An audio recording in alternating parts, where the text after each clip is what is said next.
Okay, everyone, so welcome back again, and we're going to carry on where we left off, so to speak, and we're now going to get into the suttas properly. We're going to start at the beginning, and starting with the Anapanasati Sutta. And I thought it's nice to start with this sutta because this kind of sets the scene for the idea of meditation. So once we have the basics of Anapanasati, then we can kind of fill in the details, fill in all the gaps later on as we proceed through this course. And so we kind of have the outline, so to speak, first of all. In fact, it is much more than an outline because I hope to go into this in quite a bit of depth, so as you can see how this practice actually proceeds.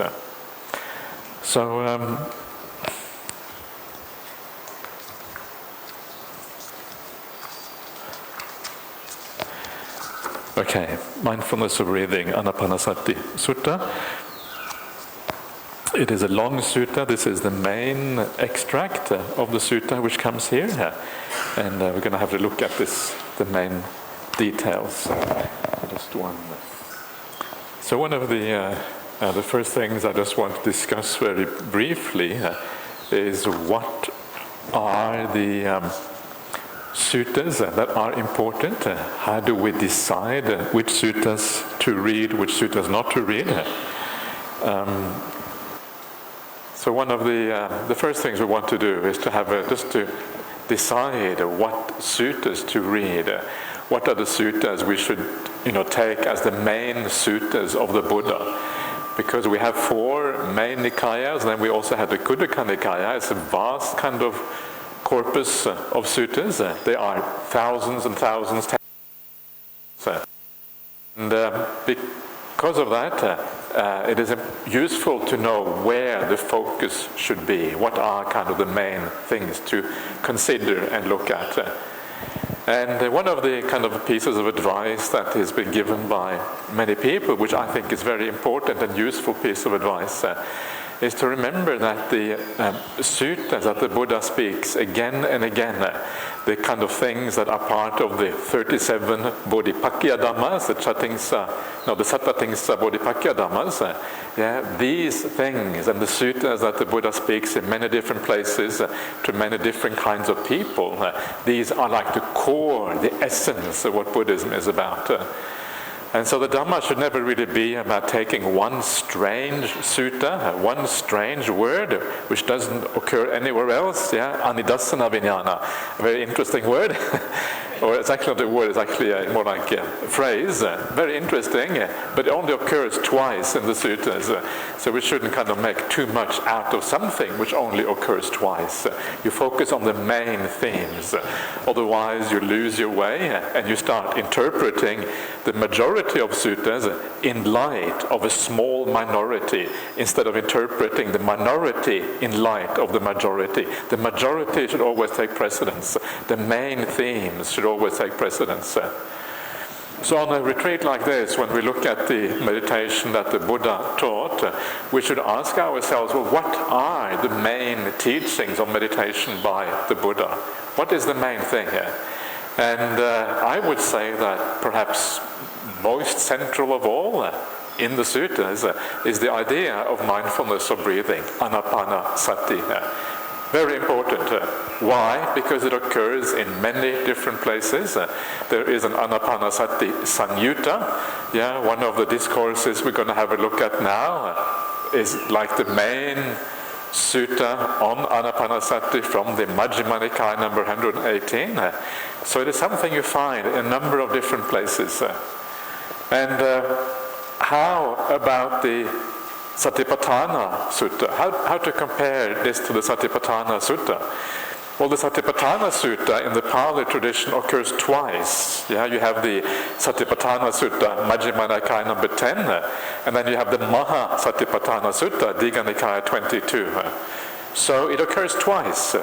But even twice is probably an exaggeration, because quite likely originally there was only one sutta. It was then split into two different places and then put one in the Digha Nikaya, one in the Majjhima Nikaya. If you look at some of the parallel suttas in other traditions, it only seems to occur once. In Pali it occurs twice. And it is the same sutta. It was spoken in Kamasa Dhamma. Kamasa Dhamma is this very unusual place, far away. And even though this sutta was spoken twice, both times in the same obscure, far away place, in the Kuru country. So everything really suggests that this sutta really only was spoken once. So because of that, when you want to compare Satipatthana Sutta compared to the Anapanasati, it seems to me that Anapanasati, in fact, is more, if anything is more important. It's always dangerous to compare in this way, but I would say if anything is more important, I would say Anapanasati more important. Why? Because it occurs everywhere. But of course, in reality, that is not really stating it quite the right way. Because one of the things that we shall see very soon, and this is what we find in the suttas in many places, is that the main way in the suttas of practicing Satipatthana is Anapanasati. This is the main way of practicing Satipatthana. So whenever you see Satipatthana in the suttas, and you see Satipatthana in many different places, when I say the Satipatthana Sutta, that is only one or two suttas. But Satipatthana in general occurs in many, many different places. And then it could be a reference to Anapanasati, it could be a reference to anything, we don't really know. It could be a reference more broadly to what Satipatthana is about. And so instead of thinking of Satipatthana as the most important teaching on meditation, which is kind of traditionally done, I think if we look at what is most prevalent, most common in the suttas, I would say Anapanasati is a more foundational practice of meditation. If you ask, what did the Buddha practice? The Buddha says in the Anapanasati Samyutta that he also practiced Anapanasati. This was one of his main practices to achieve awakening. So this is the Buddha, and of course, again, that includes then Satipatthana. So this is how you can kind of have some idea what is important. Very often we kind of go with the tradition. The tradition says that Satipatthana Sutta is very significant, and so we follow that without really reflecting for ourselves. It is always useful to reflect a little bit. Take a step back. Ask yourself what really is the reality behind this. So this is just a little bit of background on how to know what suttas really are important. So let's just get started on this sutta. And what I will do, that I often do on these kind of retreats, I will just read a little bit and then I will comment on it afterwards. So this is how it begins. This is just an extract of a much longer sutta, but it is kind of the core part of what Anapanasati is about. So this is how it goes. This translation is by a monk called Bhante Sujato, who is an Australian monk, and he's a good friend of mine. I visit him quite regularly, and he is a very prolific translator. He has translated all the four main Nikayas into English. He has also translated parts of the Khuddaka Nikaya. I don't know if you like his translations? I'm not going to ask you to raise your hand or anything. That would Some people like his translation, some people don't. It's always like that.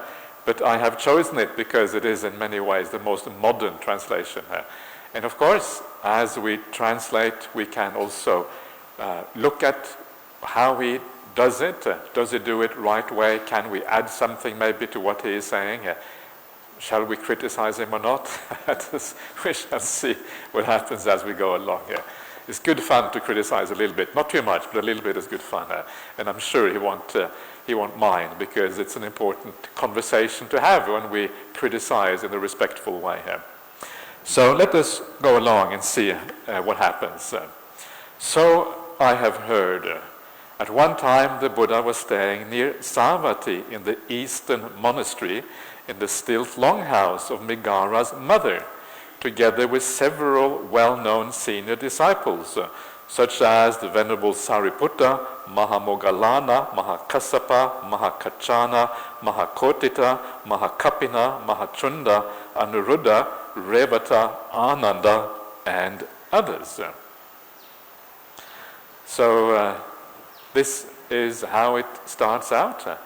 And sometimes even the way that the sutta starts out is kind of interesting, because it gives you some kind of information about the setting, about what is going on. So it's often useful to consider the settings a little bit. And one of the, of course, interesting things here is that you have the names of all these great disciples of the Buddha. These disciples that you see here are some of the most eminent disciples of the Buddha. If you go to the Anguttara ones, the Ekaka Nipata of the Anguttara Nikaya, you have all the kind of the chief disciples in various areas. All of these disciples are there, and some of them are mentioned several times, like Ananda is mentioned 3 times in there because of their status in the Sangha at that time. And so the fact that all of these very senior disciples are present, this also gives weight to the sutta. There's something about it when there's so many important people are there, it means that what the Buddha says has extra power, extra weight. It is something really worth remembering. It is a special occasion in a certain way. And so this says something about the value that was placed on the sutta right at the very beginning here. Now, another interesting little thing, you will notice that the sutta is not spoken in the Jetavana, in Anathapindika's monastery, where most of the suttas are spoken. Instead, it is spoken in the Pubbarama. Eastern monastery is the Pubbarama.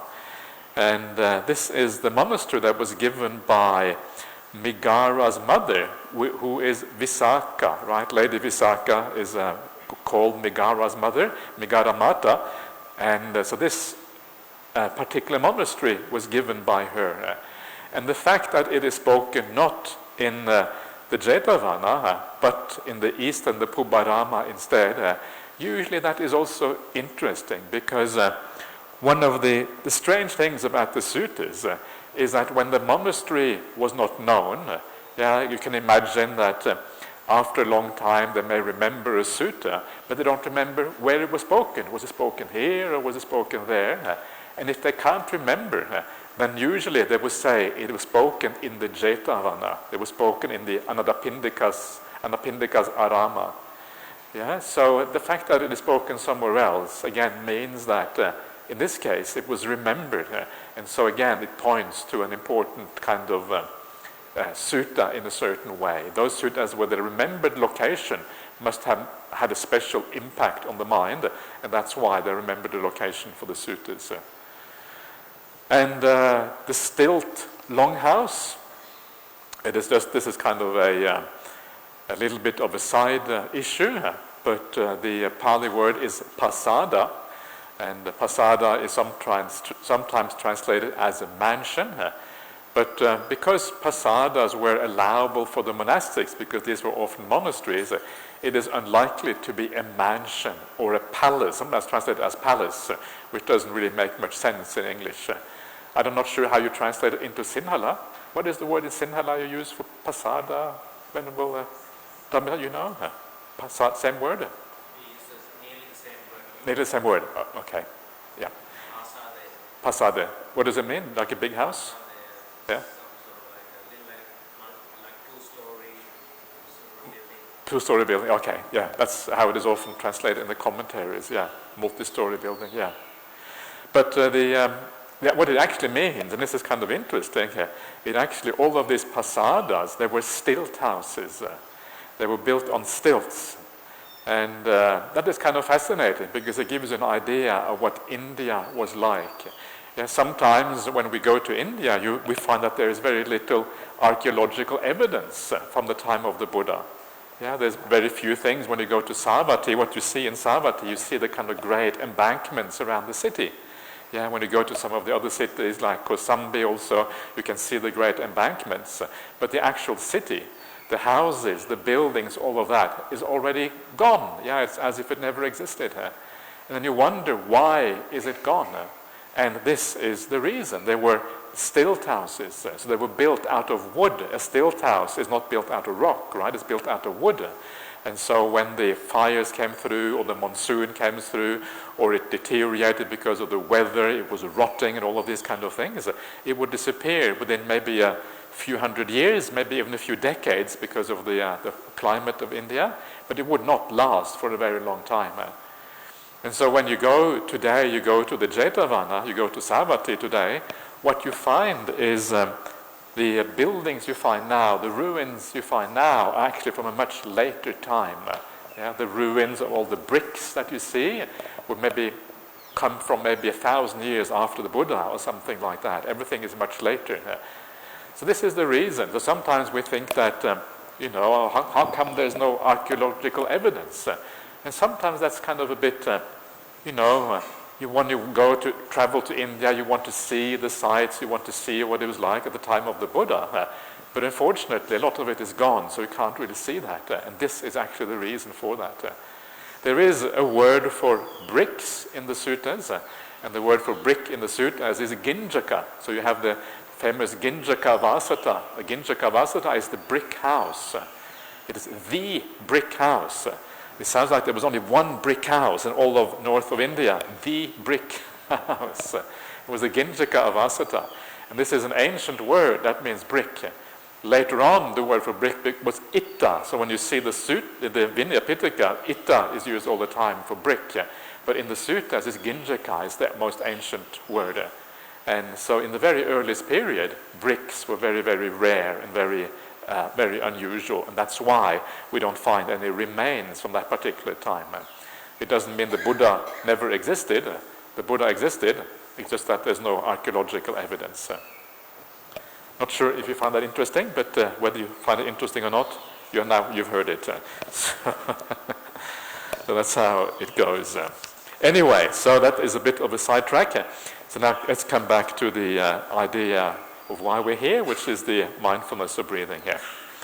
So then there is a long section on how the various disciples did different techniques of meditation, and then it comes to the very end, and then it comes to the anapanasati, which is the last kind of meditation mentioned by the Buddha. And now the rest of the sutta is about anapanasati here. And this is how the Buddha starts out. Mendicants, when mindfulness of breathing is developed and cultivated, it is very fruitful and beneficial. Mindfulness of breathing, when developed and cultivated, fulfills the 4 kinds of mindfulness meditation. The 4 kinds of mindfulness meditation, when developed and cultivated, fulfill the 7 awakening factors. The 7 awakening factors, when developed and cultivated, fulfill knowledge and freedom. So this is like the background, and this is the reason. Again, you can see the Buddha sets up the idea of anapanasati as really important. If you practice this very humble practice, watching the breath, it's a very humble kind of thing. Just the breath, nothing else going on, very simple, nothing fancy, very down to earth. And this is one thing I always liked about the idea, Theravada Buddhism, or if you like, early Buddhism. We can call this early Buddhism because we're going back to the suttas. What I really like about it is that it's very down to earth. It's very practical. It is not highfalutin. It is not about all kind of visions, all kind of ideas, all kind of fancy meditation techniques. It's very sort of grounding. If you do fancy to sort of special or whatever, sometimes you can lose your contact with the reality a little bit. You can kind of become very immersed or engaged in your own mind into artificial ideas. But when you stay with the breath, it's very hard to kind of get taken away from the present reality. It grounds you. It kind of gets you back to reality. And this is one of the beautiful things about the early suttas, and that's why I don't really like all of these fancy things. It tends to take us away from the reality, take us away from the here and now, what actually is happening here. This doesn't mean that there are no kind of very special things in Buddhism. Of course there are, and that is what we're practicing for. But the focus, as we do the practice, I think should be on these very simple things. And so the Buddha reminds us that this very simple idea of mindfulness of breathing takes you all the way to Vidya Vimutti. Vidya Vimutti, liberation, knowledge and liberation. Is that what it says? Knowledge and liberation? Yeah, knowledge and liberation. And so very powerful, This is all you require, take you all the way to the very end of the path. So it starts off by saying mendicants, and this is bhikkhave in the Pali language, and the reason why he translates it as mendicant, the English word mendicant is not a very common word, but it means someone who sustains themselves on alms food. A mendicant is someone who begs for alms or who receives alms, and they sustain themselves on that. So it's almost exactly the same as bhikkhu or bhikkhuni. Same kind of word really. And one of the nice things about the word mendicant is that it includes both the monks and nuns. It is kind of gender inclusive, and that's what's kind of nice about it. We can assume that in many cases when the Buddha taught the monks, sometimes there would also be nuns present. And one of the interesting things about, for example, the Satipatthana Sutta is that in the Pali it says bhikkhave, monks. In the Sarvastivadin version of that same sutta it says monks and nuns. Bhikkhave and bhikkhus and bhikkhunis or whatever was the vocative form of that. I'm not sure what it is now. So it seems that nuns would often be present. Sometimes, of course, the lay people would also be present. On the Uposatha days, they would come to the monastery, and then everyone would be present, which is kind of nice. This is what we have now as well. We have all the 4 assemblies here. I think I said the 4 sanghas before, but actually I should say the 4 assemblies, the 4 parisa. That's how the Buddha used the word used by the Buddha for this. So mendicants is kind of nice. It's a little bit obscure, but it's a nice word, I reckon. And then the Buddha says when mindfulness of breathing is developed and cultivated, it is very fruitful and beneficial. And it is worth noting here that when the Buddha says something is very fruitful, mahapala, mahanisangsa, anisangsa beneficial, the Buddha doesn't mince his words. The Buddha never kind of exaggerates. When he says very fruitful and beneficial, he means very fruitful and beneficial. In other words, it takes you all the way to awakening here. When the Buddha says something makes you happy, he usually means the jhanas, the 3rd jhana or whatever. That's kind of the limit of happiness. So the Buddha is always a bit understated. So that's kind of one of the beautiful things about the Buddha. He never kind of overstates things, always a bit understated. That's an important point to realize when you read the suttas, because it helps you to understand the suttas in the right way. When the Buddha says happiness, he just doesn't mean ordinary happiness. Usually he means very, very high degrees of happiness. And of course the other thing which is important here is the idea of developing and cultivating.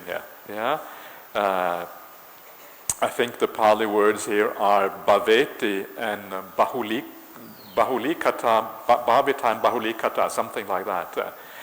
And so the idea again is that it is only when you develop this, it takes time. It is something that you have to put effort into, something you have to come back to again and again and again. And as you do so, then the development and the cultivation happens. It is not something that happens quickly or easily, but something that you have to work with to make it actually give this kind of fruit and result, which is the liberation and knowledge. So then, when you do the mindfulness of breathing, anapanasati, when you cultivate it properly, it fulfills the 4 kinds of mindfulness meditation, the 4 satipatthanas. This is what is the mindfulness meditation here. And again, as I mentioned before, this is very interesting because one of the things that you realize in the Buddhist world is that there are so many different ways in which Satipatthana is explained. Yeah, you have the techniques of various teachers, and usually the techniques are named after the teacher. So you have the Goenka way of practicing Satipatthana. You have the Mahasi Sayadaw way of practicing Satipatthana. Yeah? And then you have other people you don't even know about, their way of practicing Satipatthana. But the question we should ask ourselves is not the Goenka way. Yeah? Okay, it's nice that Goenka does it his way, and I don't mean to criticize Goenka, and sure, maybe the Goenka way also works in its own way. But to me, what is more interesting than Goenka or Mahasi Sayadaw is, well, what did the Buddha teach?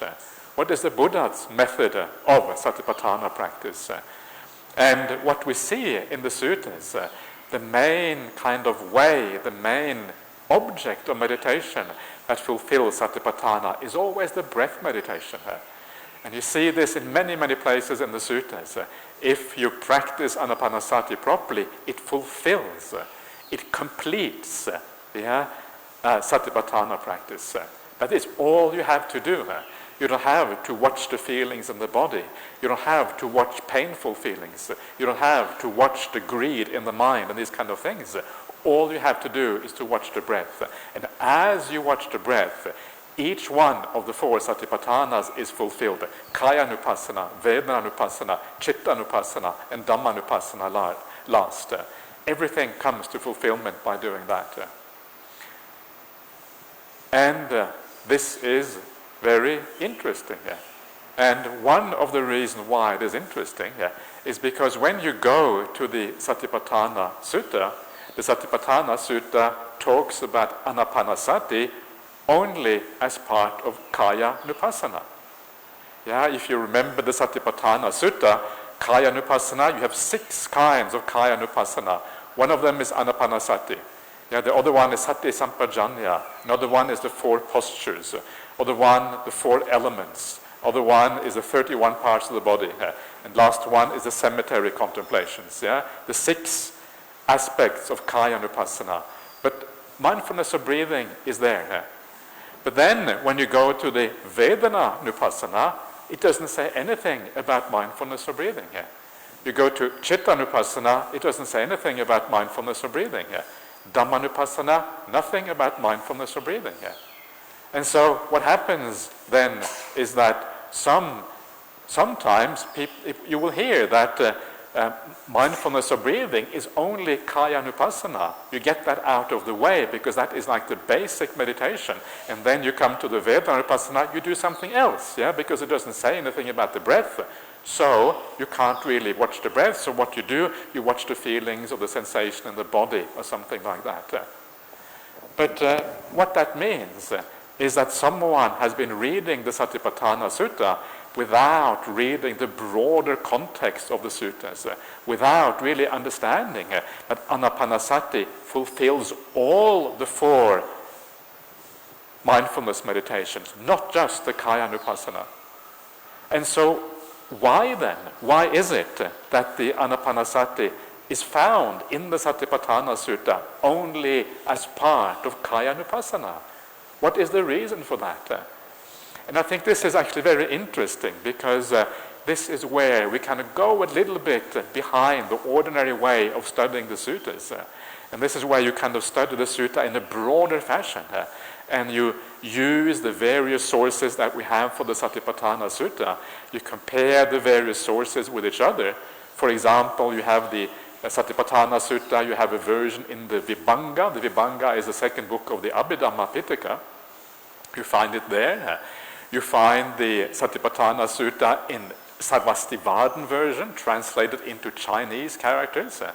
You find the one in the Ekotrika Agama. Nobody knows exactly which school that is, but it's preserved also in Chinese translation. And so altogether there is about 7 different versions of Satipatthana Sutta preserved in different places. And then you can compare them. And then when you compare them, you get some very interesting results. And one of the results that you get is that the original Kaya-nupassana, the most likely Kaya-nupassana, is the 31 parts of the body. The other ones, mindfulness of breathing, probably doesn't belong there. Sati Sampajanya probably is not part of it. The 4 postures, the Iriyapata, probably not part of Kayanupassana. 31 parts of the body is the most likely one. 4 elements, the second most likely. Third most likely is the cemetery contemplation, because these are the ones that occur in most places. But the one that occurs the most is the 31 parts of the body. So Anapanasati does not belong to Kayanupassana. And the reason why it does not belong there is because it belongs to the entire Satipatthana. It fulfills all the 4 Satipatthanas. And this is very, I think, very interesting understanding of how the evolution of the suttas have happened. How you can start when you look into the evolution of the suttas, you look at them a little bit more deeply in this way. Things start to make sense and things start to kind of come out. One of the problems is that because of 2,500 years of history of the suttas, there have been small changes here and there. It is just unavoidable. This is the nature of anicca. Things are impermanent, things are unreliable. So sometimes we can find ways of actually establishing what the suttas are by looking more deeply into the historical kind of development, etc. So this is then the reason, I think, why the main way of practicing Satipatthana is Anapanasati.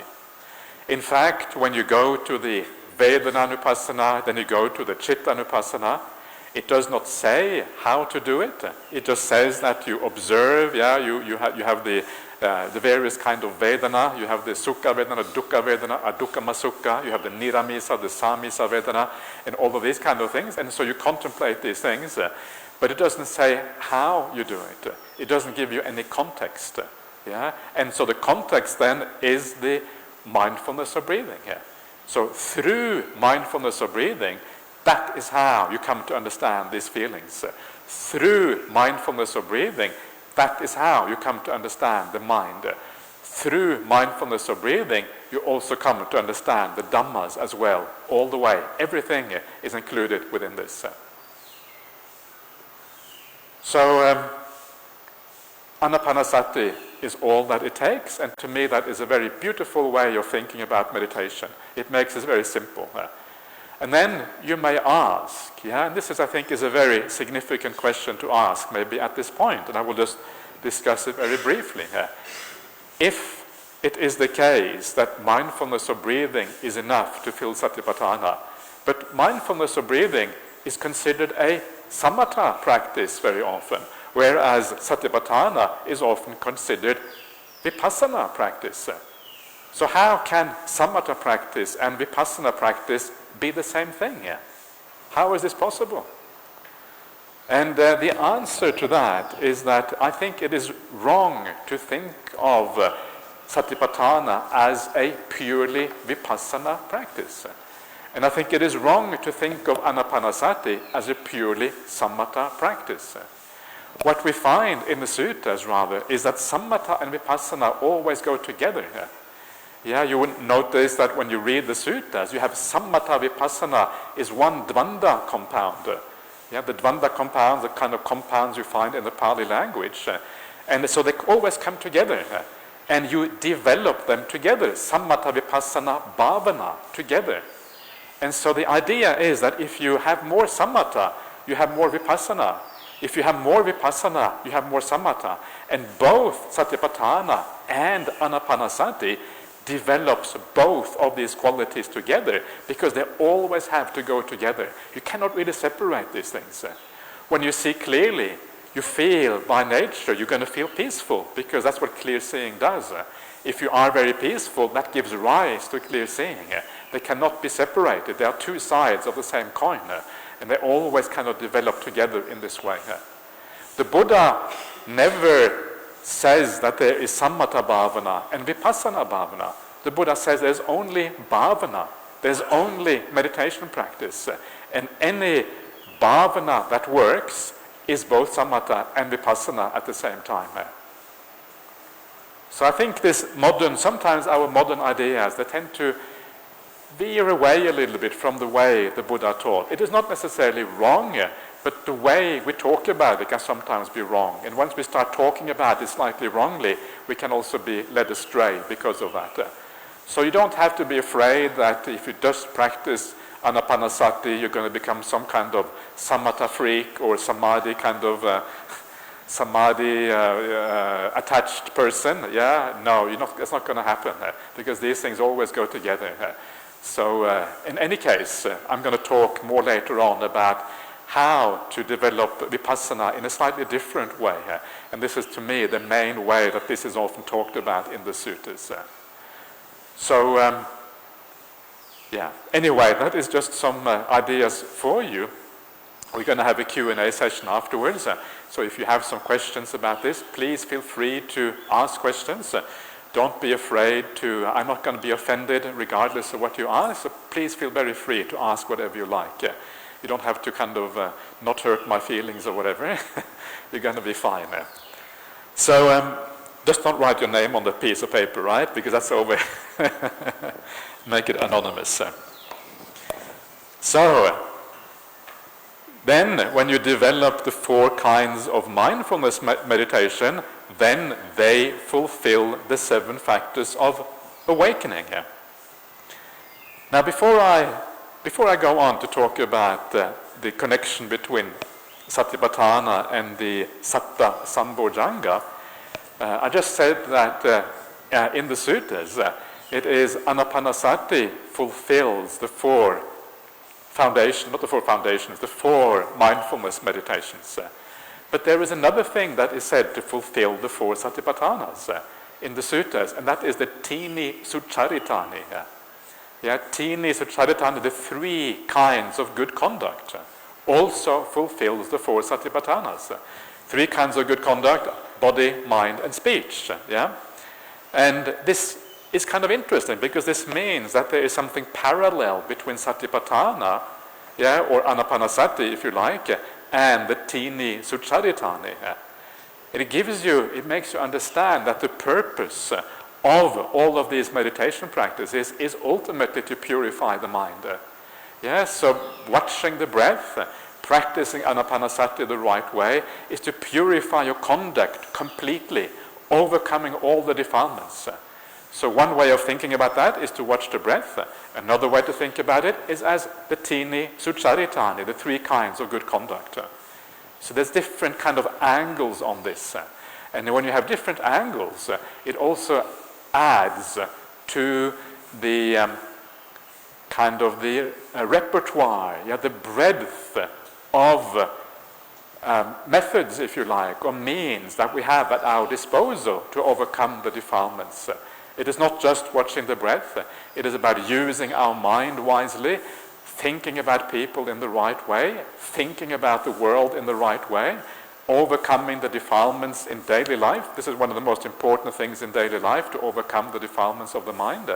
And as we do that, we are doing another thing that fulfills the satipatthana at the same time. So anapanasati and the tini sucharitani kind of are talked about in a slightly parallel way in the suttas.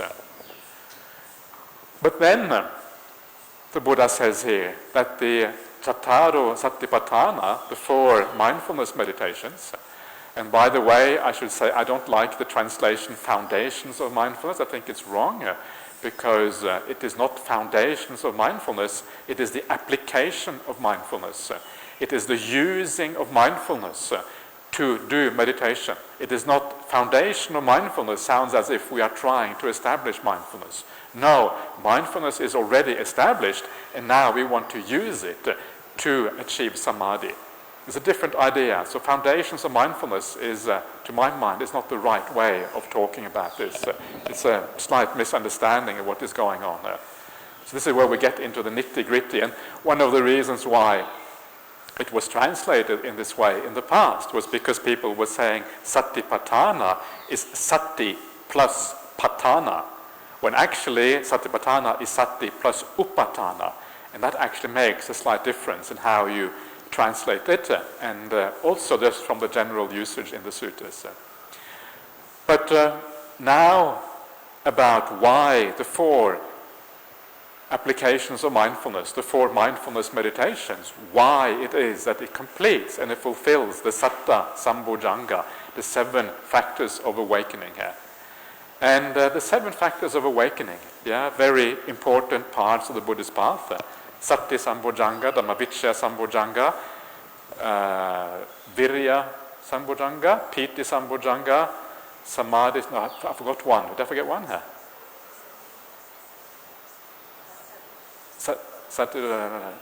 Piti, pasadi sambojjhanga, samadhi sambojjhanga, and upekkha sambojjhanga. Thank you. It's good I have some people to help me out here, otherwise I'll be in trouble. So these are the sambojjhangas, and of course what you will notice about these sambojjhangas, they're all geared towards samadhi. All of these are the factors that take you to samadhi eventually, right? And of course, coming to samadhi. So when we talk about satipatthana, fulfilling the 7 sambojjhangas, what it means is that satipatthana takes you to samadhi. And of course, when we talk about samadhi in the suttas, what we mean are the jhana states, because this is by far the most important kind of samadhi in the suttas. So the purpose of satipatthana is to give rise to samadhi, is to give rise to jhana. When you read the suttas, it never says anywhere that the purpose of satipatthana is to, it's very rare or hardly occurs that they give rise to panya. There's a few places, like the Satipatthana Sutta itself, where it seems to be saying that. But the overall idea in the suttas, it is always that satipatthana leads to samadhi. And if satipatthana leads to samadhi, is it vipassana or is it samatha? Well, it certainly is not. It would be certainly wrong to say that it's not samatha, right? That would be really weird, because it's supposed to lead to samadhi. If you look at the Noble Eightfold Path, samma sati leads to samma samadhi. The 5 faculties, the sat indriya leads to the samad indriya. The bojjhangas, the sati sambojjhanga comes first. Then you have the dhammavicaya sambojjhanga, the virya sambojjhanga, the piti sambojjhanga, pasadi sambojjhanga, and then the samadhi sambojjhanga. Sati leads to samadhi. And it's like this everywhere in the suttas. The more you know the suttas, the more you know that this is a standard way that actually this is expressed in the suttas. And so what we can say is that, of course, satipatthana then must be samatha. That is obviously a very important part of satipatthana. Can it also be vipassana? Yes, it can, because vipassana also leads to samadhi. When you practice vipassana in the right way, that also leads to samadhi. So again, this idea of separating samatha and vipassana is a kind of a mistake. Rather, what we should do, we should ask ourselves, how do we get to samadhi? What are the qualities, what are the things I need to do to achieve samadhi, either through vipassana or through samatha, and then you're going to be on the right track. We should try to kind of get away from this schism in Buddhism, the schism of samatha kind of practice and vipassana practice, because I think it is a misleading way of thinking about meditation practice. So satipatthana, it leads to samadhi. It takes us to samadhi, and that is how you know that satipatthana is working in the right way.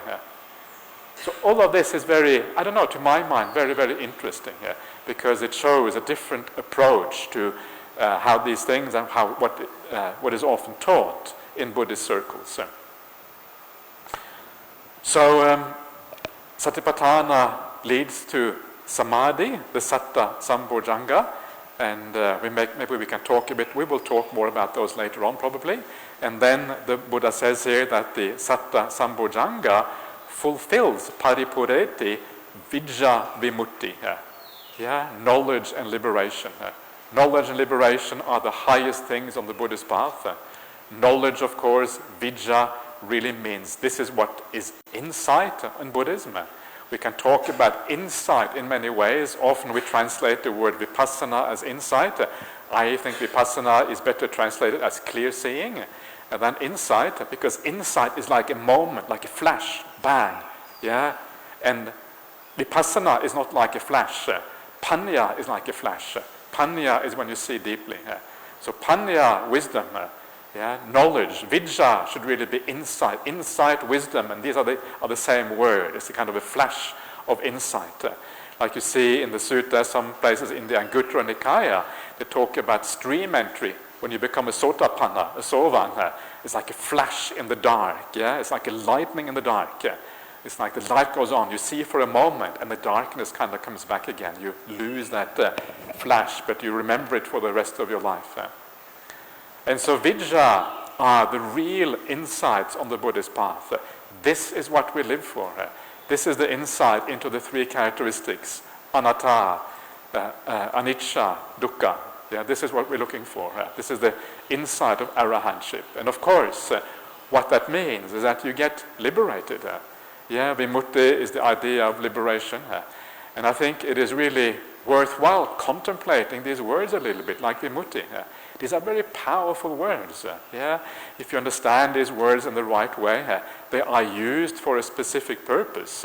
One purpose is to give us an understanding intellectually of what is going on. Okay, you are free from something, you are whatever. But to be free is also emotionally very powerful. Because what we think of when we think about lack of freedom is often we think of slavery, right? We think of being in prison. And so the point is that the reality is that unless you are enlightened, unless you have these insights into the nature of reality, you are going to be in prison. You're going to be a slave. Even if you don't really understand it, because it can be very hard to understand. You may feel like a free person. I have my free will. I can do whatever I want. I can travel from Australia to Sri Lanka. Yay, free will. That's nothing, right? Who cares if you can travel anywhere? Liberation is something very beautiful and very powerful. And when you contemplate these terms and you start to understand what they actually mean, you can start to kind of give rise to this beautiful feeling about what the spiritual path really is about. And so much of the Buddhist path is about feeling things in the right way. It should be felt. Samadhi, samatha, all the powerful experience on the Buddhist path are felt experiences. There are emotions. The Buddhist path is an emotional path, and unless we can develop those emotions, the path is not going to work. So it is incredibly important to develop those emotions. And so many of these words that the Buddha is talking about have that emotional aspect that give rise to faith, that give rise to these beautiful qualities within, and that helps you to guide the mind in the right direction. And you will notice that when you read, especially about the 5 hindrances, the pancha nivadana, the third hindrance is tinamidda, that is often equated as being in prison, in the suttas. So again, that imprisonment is right there. The way that the 5 pancha kama guna, the 5 senses are talked about in the suttas, it is also a kind of imprisonment. Because when you come to the jhanas, that is called a vimokkha. Vimokkha is again a liberation. You are liberated from the 5 senses. This is another kind of prison. The restlessness is called the slave driver. You are enslaved by restlessness. Why? Because restlessness makes you move. Restlessness makes you think. Restlessness drives you on in the world, never allows you to stop, never allows you to relax. And of course that restlessness is related to craving. Because craving is what makes you restless. And craving again comes back to the pancha kama guna. So much on the Buddhist path comes back to the 5 senses. These 5 senses are really what the enslavement and also the imprisonment really are about when it comes down to it at the bottom. And then the first liberation from those 5 senses is the samadhi. And then the second liberation, the most profound liberation, is the vidya that you find right here. 2 kinds of liberation. One is just the liberation from the 5 senses. The second liberation is also the liberation from the I am, the asmiman anusaya, the underlying tendency to the conceit I am. Asmiman anusaya. Beautiful and nice little phrase that you find in the suttas a lot. So this is what it is about, And this, watching the breath, takes you all the way to liberation. All the way to freedom from all the oppressions in the world, all the slavery in the world, all the imprisonment in the world. And what a marvelous thing it is that we have this very simple technique that takes us on this practice in this way here. So please, I would really recommend you to try the Anapanasati practice. Whether you are a monastic or a layperson, it is sometimes more difficult for lay people, but it is still worthwhile, especially when you come on retreats like this, because it has such a powerful effect when you get it in the right way. And certainly for monastics. And what you will find, of course, is that if it doesn't work, if it doesn't have the effect that you think it should have, if it doesn't progress according to the progression that we will see in the sutta later on, then you have to ask yourself, why is it not progressing here? And so much of our wisdom in Buddhism comes when we ask the question, why? Why doesn't it work? What is going on there? And so I would really recommend you to, at the end of every meditation, whenever you meditate, stop at the end and ask yourself, what happened? Why did it work? Why did it not work? How mindful was I? Did the meditation proceed properly? If it proceeded properly, what did I let go of? How did I let go? How does letting go happen? And you realize that letting go is often so simple. It is just about relaxing sometimes. Yeah, it is about nothing at all. You think that letting go is something that you have to do, but no, it is something that often happens just by itself, as a matter of course. So when you review your meditation in this way, you start to understand how the mind works, how it enables the meditation, and you start to realize how simple actually this path is. You should look at the perceptions that you have, and you will realize that certain perceptions enable the meditation to happen. Other perceptions don't work. And that means that in the future, when you meditate, you can establish those perceptions at the beginning of meditation.